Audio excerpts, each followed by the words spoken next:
TNPSC போட்டித் தேர்வுக்கு தயாராகும் அனைவருக்கும் வணக்கம். நம்ம இந்த வீடியோ என்ன பார்க்க போகிறோம்னா, இந்திய அரசியலமைப்பு 10ஆம் வகுப்பு புக்கில் இருக்கிற முக்கியமான தலைப்பு தான் பார்க்க போகிறோம். இதில் இந்திய அரசியலமைப்பில் முக்கிய தலைவர்களை சொல்லி கொடுத்துருப்பாங்க. ஃபஸ்ட்டு யாருன்னா குடியரசுத் தலைவர், அப்புறம் துணை குடியரசுத் தலைவர், பிரதமர், அந்த வரிசையாக பார்க்க போகிறோம். ஃபஸ்ட்டு பார்த்தீங்கன்னா இந்திய குடியரசுத் தலைவர். இந்திய குடியரசுத் தலைவர் பார்த்தீங்கன்னா நடுவண் அரசின் நிர்வாக தலைவர் குடியரசுத் தலைவர் ஆவார். அவர் பெயரளவில் நிர்வாகம் அதிகாரம் பெற்றவர்.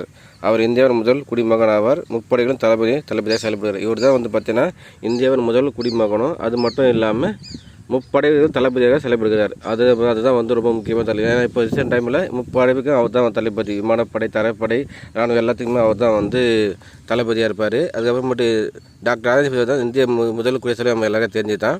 அதுக்கப்புறம் சட்டப்பிரிவு 53 படி குடியரசுத் தலைவர் நேரடியாகவோ அல்லது அவருடைய சார்பின் அலுவலகம் மூலமாக நடுவண் அரசின் நிர்வாக அதிகாரிகளை அரசியலமைப்படி செயல்படுத்துகிறார். இப்போது குடியரசுத் தலைவர் மட்டும்தான் என்னென்னா அரசியலமைப்படி கரெக்டாக நிர்வாகம் செயல்படுதுதா அப்படின்னு சொல்லிட்டு அவரோட பார்வையில் தான் செயல்படும். அதுதான் சொல்கிறாங்க.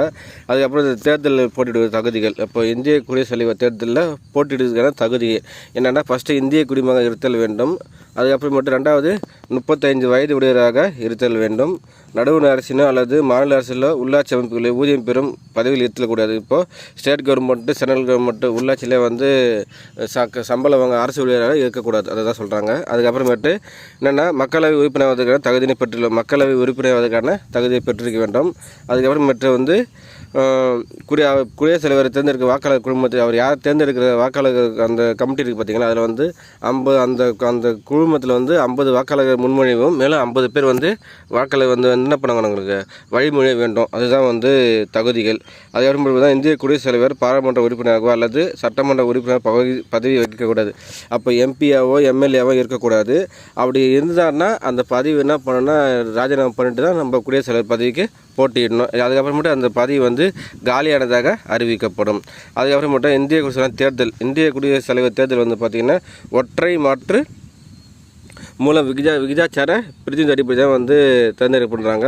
வாக்காளருக்கு அந்த கமிட்டியில் யாரெல்லாம் ஓட்டு போடலான்னு பார்த்தீங்கன்னா, மாநில உறுப்பினர்கள் மற்றும் மக்களவை தேர்ந்தெடுக்கப்பட்ட உறுப்பினர்கள் அல்லது மாநில சட்டமன்ற உறுப்பினர்கள், தேசிய தலைநகர் டெல்லி மற்றும் புதுச்சேரியின் தேர்ந்தெடுக்கப்பட்ட உறுப்பினர்கள் ஆகியோர் உள்ளடக்கியதாகும். அப்போது நியமன உறுப்பினர்கள் யாருமே இதில் கலந்துக்க முடியாது. தேர்ந்தெடுக்கப்பட்ட உறுப்பினர்கள் மட்டும்தான் கலந்துக்க முடியும். அது எம்பி, எம்எல்ஏ எல்லாமே மக்களவை, மாநிலங்களவை. அதுக்கப்புறம் குடியரசுத் தலைவரின் பதவி காலம் 5 ஆண்டுகளாகும். கண்டிப்பாக 5 ஆண்டு.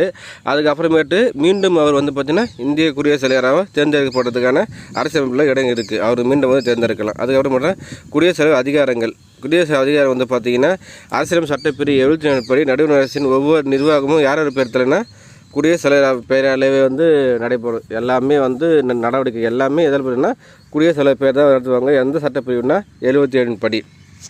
அதுக்கப்புறமேல இந்தியாவின் மிக முக்கிய பதவிகளான மாநில ஆளுநர், உச்சநீதிமன்றம் மற்றும் உயர்நீதிமன்ற தலைமை நீதிபதிகள், இதர நீதிபதிகள், இந்திய அரசின் தலைமை வழக்கறிஞர் மற்றும் தலைமை கணக்காயர், இந்தியாவில் தலைமை தேர்தல் ஆணையர் மற்றும் 2 தேர்தல் ஆணையர்கள், நடுவண் அரசின் அரசு பணியாளர்கள் எல்லாருமே யார் நியமன உறுப்பினர்கள் எல்லாமே யார் நியமனம் பண்ணுறாருன்னா குடியரசுத் தலைவர் தான் நியமனம் செய்கிறார். ஸோ அவர் தான் நம் நாட்டில் முக்கியமான பதவிகள் இருக்கிற எல்லாருக்குமே யார் நியமனம் பண்ணுறாருன்னா நம்ம குடியரசுத் தலைவர் நியமனம் பண்ணுறாரு. அதுக்கப்புறம் சட்டமன்ற அதிகாரங்கள். நாடாளுமன்றத்தில் முதல் கூட்டத்தை யார் நடத்துகிறாருன்னா இவர் தான் உரை தொடங்கி தான் நடத்தி வைப்பார். அது மட்டும் இல்லாமல் வருஷத்துக்கு 2 முறை நாடாளுமன்ற கூட்டத்துக்கு இவருக்கு அதிகாரம் உண்டு. அதுக்கப்புறம் என்னென்னா ஒரு நாடாளுமன்றத்தில் ஒரு மசோதா தாக்குதல்னா கண்டிப்பாக குடியரசுத் தலைவரோட நம்ம என்ன பண்ணோம்னா அனுமதி பெற்று தான் அதுக்கப்புறம் சட்டம் ஒப்புதலுக்கு பின்னரே அனைத்து தலைவர் ஒப்புதல் பெற்ற பின்னரே சட்டங்கள்லாம் அவங்களுக்கு சட்டமாக்கப்படும். அதுக்கப்புறமேட்டு நிதி மசோதா பார்த்திங்கன்னா குடியரசுத் தலைவர் ஒப்புதல் இன்றி நாடாளுமன்றத்தை அறிமுகம் செய்ய முடியாது. அப்போ நிதி மசோதா மட்டும் குடியரசுத் தலைவர்கிட்ட போய் பர்மிஷன் வாங்க, அதுக்கப்புறமேட்டு மட்டும்தான் அது பார்த்திங்கன்னா அறிமுகப்படுத்த முடியும். அதுக்கப்புறம் நாடாளுமன்றத்தில் 2 அவைகளோ அல்லது ஏதோ ஒரு அவையின் கூட்டத்தையோ குடியரசுத் தலைவர் முடிவு கொண்டு வரும். அது முடிவு என்ன முடிவோ அதை கொண்டு வர முடியும். அதுக்கப்புறமேட்டு தான் மக்களவை 5 ஆண்டு முறை பதவிகளான அதுக்கு முன்னாடியே கலைக்கிறதுக்கு அதிகாரம் யார் இருக்குன்னா குடியரசுத் தலைவருக்கு இருக்குது. அதுக்கு மட்டும் இல்லாமல் இலக்கியம், அறிவியல், விளையாட்டு, கலை மற்றும் சமூக பணி ஆகிய துறைகள் சிறந்து விளங்கும் 12 நபர்களை குடியரசுத் தலைவர் மாநிலங்களவைக்கு நியமனம் பண்ணுறாரு. அதுக்கு மட்டுமே இல்லாத 2 நபர்களை மக்களவைக்கு சேர்ந்து தேர்ந்தெடுக்கிறார். இதுதான் ரொம்ப முக்கியம். அடிக்கடி டிஎன்பிசியில் கொஸ்டின் கேட்பாங்க. என்னென்னா 12 பேர் வந்து குடியரசுத் தலைவர் மாநிலம் நியமிக்கிறார். மேலும் ஆங்கில இந்திய சமூகத்தை சேர்ந்த 2 நபர்களை மக்களவையின் போதுமான பிரிவு இல்லை என கருதும் பட்சத்தில் குடியரசுத் தலைவர் நியமிக்கிறார். 2 பேரை வந்து ஆங்கில நியமிப்பார், மற்ற பேர் மாநில வரல 12 பேரை வந்து நியமிப்பார். இது முக்கியம். நிதி அதிகாரங்கள் ஆண்டுக்கு வருமான செலவு எல்லாமே அவர் கண்ட்ரோல் தான் இருக்கும். அது மட்டும் இல்லாமல் நீதித்துறை அதிகாரிகள் சட்டமன்றத்தின் 72ஆம் சட்டப்பிரிவுப்படி நீதிமன்றத்தில் தண்டனை பெற்ற ஒருவருக்கு இப்போ அந்த தண்டனை வந்து நிறுத்தி வைக்கவோ தடை பண்ணவோ நீக்கவோ யாருக்குன்னா குடியரசுத் தலைவருக்கு அதிகாரம் இருக்குது. இராணுவ அதிகாரிகளை பொறுத்த வரைக்கும் நாட்டின் அரசின் பாதுகாப்பு படையின் தளபதி என்ற அதிகாரத்தை சட்டப்பிரிவு 53(2) குடியரசுத் தலைவருக்கு வழங்கியுள்ளது. அவர் சட்டத்தின்படி இராணுவத்தை வழிநடத்துவார். அப்போ இந்திய இராணுவத்தை வழிநடத்துறது யாருக்கு அதிகாரம்னா குடியரசுத் தலைவர் அதிகாரிக்கு. எந்த சட்டப்பிரிவுனா 53(2). அப்போ எப்படின்னா வெளிநாட்டில் அனைத்து உடன்படிக்கைகளும் குடியரசுத் தலைவர் இப்போ வெளிநாட்டில் என்னென்ன நம்ம உடன்படிக்கைலாம் போகிறோம் பார்த்தீங்களா, அது எல்லாமே யாரோட பேரில் இருக்குன்னா குடியரசுத் தலைவரோட பேரில் தான் நம்ம இருக்கும் அது எல்லாமே. அதுக்கப்புறமேட்டு வந்து பார்த்திங்கன்னா கேரளா மற்றும் பஞ்சாப் மாநிலங்களில் அதிகபட்சமாக 9 முறை குடியரசுத் தலைவர் ஆட்சி நடைமுறைப்படுத்தப்பட்டுள்ளது. இதுதான் வந்து மாநில நெருக்கடி நிலை வரும்போது ஆளுநர் பரிந்துரை பேரில் குடியரசுத் தலைவர் வந்து அந்த ஆட்சி நடைபெறும். யார் நிர்வகிப்பார்னா ஆளுநர். அதுக்கு மட்டும் இல்லாமல் குடியரசுத் தலைவர் நீக்கம். குடியரசுத் தலைவர் தன்னுடைய பணித்துறப்பு கடிதத்தினை துணை குடியரசுத் தலைவர் கொடுப்பாரு. அப்புறம் மட்டும் சட்டப்பிரிவு 61 படி அரசியலமைப்பை மீறிய குற்றத்துக்காக என்ன சட்டப்பிரிவுனா 61 படி அரசியலமைப்பை மீறிய குற்றத்துக்காக மட்டுமே அவர் வந்து பார்த்தீங்கன்னா பதவி நீக்க முடியும். மற்றபடி வேறு எந்த இதுக்காகவும் பதவி நீக்க முடியாது. அதேமாரி நீக்கத்தை வந்து நாடாளுமன்றத்தில் 2 அவைகளிலும் தீர்மானம் கொண்டு வரப்பட்டு பின்னர் நிறைவேற்றினா மட்டும்தான் அவர் வந்து பதவி நீக்கப்படும். இது எங்கன்னா நாடாளுமன்றத்தில் 2 அவைகளும் கூட்டம் கூட்டி அது பெரும்பான்மை வந்து அவர் வந்ததுனா தான் நீக்க முடியும், மற்றபடியெல்லாம் நீக்க முடியாது. அது மட்டும் இல்லாமல் இந்திய அரசியலமைப்பில் மீறும் போது தான் அவருக்கு அது வந்து பார்த்திங்கன்னா பதவி நீக்கப்பட முடியும். இதுதான் வந்து குடியரசுத் தலைவரோட அதிகாரங்கள், தகுதிகள் மற்றும் பதவி நீக்கம் எல்லாமே பார்த்துருக்கோம். கண்டிப்பாக இதிலேருந்து ஒரு கேள்வி வருவதுக்கான வாய்ப்பு நிறைய இருக்குது. 10ஆம் வகுப்பு புக்கில் சமூக புக்கில் இந்த தலைப்பு இருக்குது. படிக்காதவங்க ஃபுல்லாக படிச்சுங்க.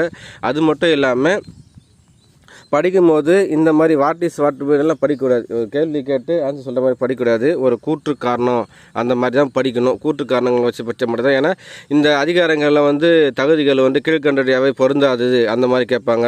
நிர்வாக அதிகாரிகள் நிதி அதிகாரி கீழ்கண்டடியாவே பொருந்தாது குடியரசுத் தலைவருக்கு அப்படிலாம் கேட்பாங்க. தேர்ந்தெடுக்க முறையிலேருந்து எதனா ஒன்று கேட்பாங்க. ஏன்னா இப்போ எல்லா கொஸ்டினுமே இந்திய அரசியலை பொறுத்த வரைக்கும் எந்த கொஸ்டினுமே டைரெக்டாக அவங்க வந்து கேட்குறது கிடையாது. ஏன்னா ஃபுல்லாகவே வந்து கூற்று காரணங்கள் மாதிரி தான் கேட்குறாங்க. ஒரு ஸ்டேட்மெண்ட் மாதிரி தான் கேட்குறாங்க. ஏன்னா அப்படி தான் நிறைய பேர் தப்பு பண்ணாங்க. அப்போ ஒரு ஸ்டேட்மெண்ட்னால் நம்ம ஒரு கேள்வி படித்தா நம்ம கண்டிப்பாக போட முடியாது. ஸோ எல்லா தலைப்புமே ஃபுல்லாக தெளிவாக படிச்சிருந்தால் மட்டும்தான் நம்ம அட்டன் பண்ண முடியும்.